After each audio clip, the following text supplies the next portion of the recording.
এক ছিল শিয়াল পণ্ডিত। সে ছিল খুব বুদ্ধিমান, সব সময় নিজের সুবিধা দেখে কাজ করত। গ্রামের সবাই তাকে খুব শ্রদ্ধা করত এবং তার পরামর্শ মানত। পরের দিন সকালবেলায় শিয়াল পণ্ডিত দেখতে পেল মানুষেরা এক কৃষকের জমিতে পাশে জড়ো হয়েছে। সে এসে জানতে চাইল কি হয়েছে ভাই সব। কৃষক বলল, আমার ক্ষেতের সকল ফসলগুলো সব পোকায় নষ্ট করে ফেলেছে, আমি এখন কি করব? শিয়াল পণ্ডিত কিছুক্ষণ চিন্তা করে বলল, তোমার কিছু বিশেষ পাতা, মাটি এবং জল মিশে একটি মিশ্রণ তৈরি করো। তারপর সেই মিশ্রণে ফসল গাছ লাগাও।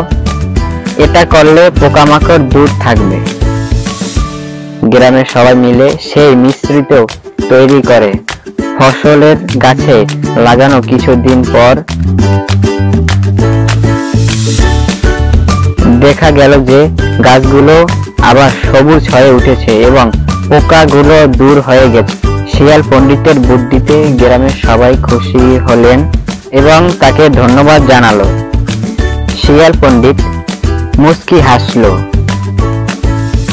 হেসে বলল, জ্ঞানের অভাব, জ্ঞান ভাগ করে নিতে হবে, তাহলে সবাই উপকৃত হবে।